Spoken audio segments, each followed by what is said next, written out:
एक लड़की मोबाइल में मैसेज से किसी से चैटिंग कर रही होती है और वो बता रही होती है कि मेरे कंपनी में एक नया बॉस आया है, तो कल मैं बिजी रहूँगी, तो हमारी कुछ ज़्यादा बात नहीं होगी। दोनों वहाँ पर कुछ बातें करते हैं। एक्चुअली में ये उसका ऑनलाइन वाला बॉयफ्रेंड होता है जो उसे ऑनलाइन ही मिला है और यहाँ पर अभी तक उसने उसका चेहरा नहीं देखा है, मतलब दोनों एक दूसरे के लिए अजनबी है। नेक्स्ट मॉर्निंग मोनिंग अपने ऑफिस आती है जहाँ पर उसका मैनेजर उसको अप्रिशिएट करता है और पैसे का चेक देता है, तो वो काफ़ी खुश हो जाती है। लेकिन उसकी खुशी किसी को बर्दाश्त नहीं होती है। सामने बैठी उसकी अपोनेंट कलीग जो कि उसको नापसंद करती है और वहीं पर वो बैठकर अपना काम कर रही होती है। मोर्निंग जब वो उसके पास आती है और उसको टोंट मारती है, कहीं तुम ये सब अपने न्यू सीईओ को रिझाने के लिए तो नहीं कर रही हो ना, तो सोचना भी मत, क्योंकि वो तुम जैसी लड़की को देखेगा भी नहीं। लेकिन मोर्निंग को उसकी बातों का 1% भी असर नहीं होता है, क्योंकि वो काफ़ी स्मार्ट है और उसे पता है कि ये सब वो उसको उकसाने के लिए कर रही है ताकि ऑफिस में सीन क्रिएट हो। लेकिन वो उसको इतना तरीके से जवाब देती है कि उसकी बोलती बंद हो जाती है। दोनों की बहस हो रही होती है, तभी वहाँ से मैनेजर आता है और कहता है कि तुम लोग जल्दी चलो, हमारे नए सीईओ आ चुके हैं, किसका वेट कर रहे हो, जल्दी चलो। और यहाँ पर हमारे सीईओ की एंट्री होती है कार में, सूट बूट टाई पहन के और काफ़ी यंग एंड हैंडसम। वो अपनी कार से निकलते हैं और हमारे सीईओ का नाम है श्री शेंग। जैसे ही वो ऑफिस में एंटर होते हैं सभी उनको गुड मॉर्निंग सर बोलते हैं, लेकिन वो लड़कियों की तरफ बिल्कुल भी ध्यान नहीं देते हैं और सीधे अपने ऑफिस में चले जाते हैं और कहते हैं कि वो जो 2 लड़की सिलेक्ट की है तुमने, उनको लेकर आओ। यहाँ पर मोर्निंग और उसकी अपोनेंट दोनों आ जाते हैं ऑफिस में। तभी उनके सीईओ बोलते हैं, मैं तुम में से किसी एक को ही सिलेक्ट कर सकूंगा मेरी पर्सनल सिक्योरिटी के लिए। फिर मोर्निंग चुपचाप खड़ी रहती है, लेकिन लिंक आगे बढ़ती है और वो फ्लर्टिंग करना स्टार्ट कर देती है कि आप जैसा काम बोलोगे मैं वैसा कर दूंगी, मैं शिकायत का मौका नहीं दूंगी, आप मुझे प्लीज़ एक चांस देकर देखिए। और उससे चिढ़ने की कोशिश करती है। उसकी फ्लर्टिंग देखकर सीईओ समझ जाता है एक्चुअली में ये किसी काम की नहीं है। तभी वो उसको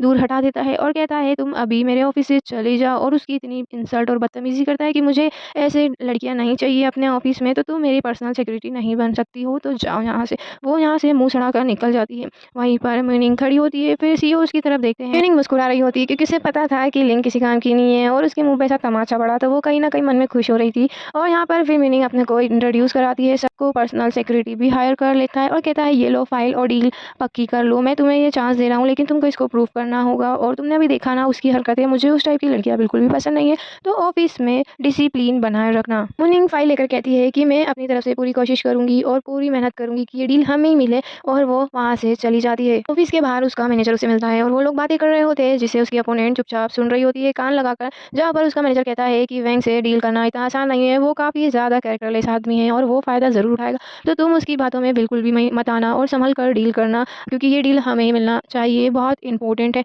जहाँ पर उसकी अपोनेंट मुस्कुरा रही होती है, कहीं ना कहीं उसके दिमाग में खिचड़ी पक रही होती है, क्योंकि वो वेग को जानती है कि वो किस टाइप का आदमी है। फिर वो घर आके अपने ऑनलाइन क्रश से बात कर रही होती है। एक्चुअली में वो क्रश उसका खुद सीईओ है, जो कि वो नहीं जानती कि ऑनलाइन के पीछे बैठा शख्स उसका सीईओ है, जिसे वो कुछ ज़्यादा पसंद नहीं करती है। जहाँ पर उसका बॉयफ्रेंड उसको बधाई कांग्रेचुलेशंस करता है उसके प्रमोशंस के लिए, और वो कहती है अभी मुझे डील करनी है। एक तुम्हें पता है मेरे ऑफिस में आज नए सीईओ की एंट्री हो चुकी है और वो काफ़ी ज़्यादा कोल्ड है, पर ठीक है, थोड़े हैंडसम भी है, लेकिन तुमसे ज़्यादा हैंडसम नहीं है। तभी उसका बॉयफ्रेंड कहता है कि मुझे तो तुमने देखा भी नहीं है और हम एक दूसरे से मिले भी नहीं है, तो तुम्हें कैसे पता कि मैं हैंडसम हूँ या नहीं। और वो कहती है दिल से हैंडसम होना चाहिए, चेहरे में क्या रखा है।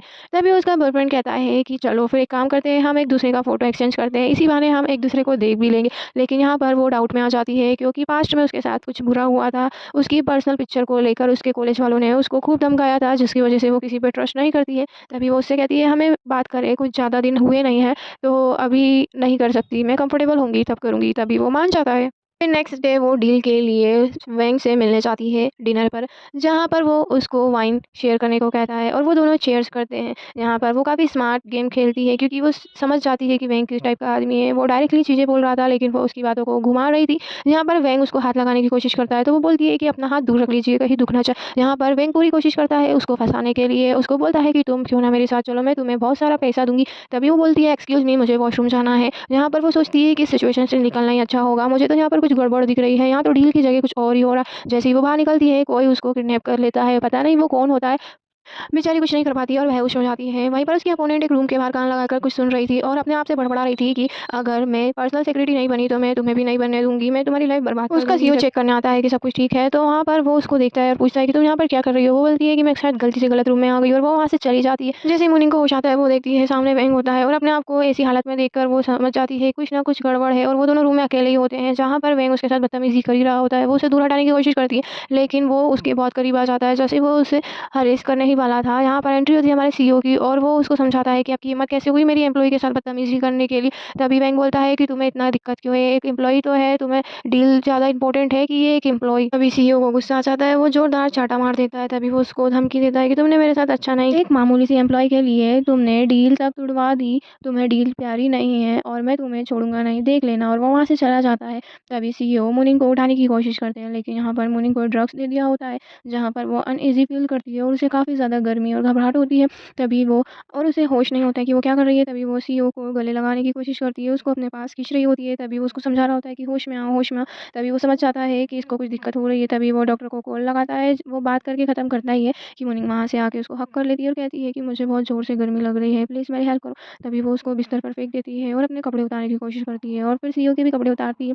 लेकिन यहाँ पर सीईओ काफ़ी स्मार्ट होता है। तभी वहाँ से डॉक्टर आती है और बोलती है, मैं आप दोनों को डिस्टर्ब नहीं करती हूँ, कैरी ऑन, कैरी ऑन। तभी वो बहुत ही ज़्यादा ऑकवर्ड मोमेंट हो जाता है, लेकिन सीईओ कैसे ना कैसे संभाल लेता है मुनिंग को। फिर नेक्स्ट डे मुनिंग जब उठती है तब वो चेक करती है कि मेरा मोबाइल कहाँ है और फिर उसको धीरे-धीरे होश आता है। तो वो सीईओ के पैर पकड़ती है और एकदम शॉक में होके उठ जाती है और बोलती है, मैं यहाँ पर कैसे हूँ? तभी वो बोलती है कि मैं यहाँ से पर कैसे आई और आप यहाँ पर क्या कर रहे हैं सर? तभी वो सीईओ कहता है, क्या तुम्हें कुछ भी नहीं याद है मुनिंग कि तुम यहाँ पर कैसे हो? फिर उसको धीरे-धीरे याद आता है कि मैं तो शेंग के साथ मीटिंग में थी और ये सब उसी के कारण हुआ। तभी वो बोलता है कि आज तुमको चलो सब कुछ याद तो आया। तभी वो उससे कहती है कि सॉरी, कल जो भी हुआ मैंने जानबूझ के नहीं किया, मुझे कुछ भी होश नहीं था। तभी सीईओ उसको तेज़ चिल्लाकर कहता है कि अगली बार से ध्यान रखना, मुझे ये सब चीज़ें पसंद नहीं है और तुम्हें बता दूँ कि मेरी गर्लफ्रेंड है। तभी वो उससे सॉरी और माफ़ी माँगती है और तभी वो उससे कहती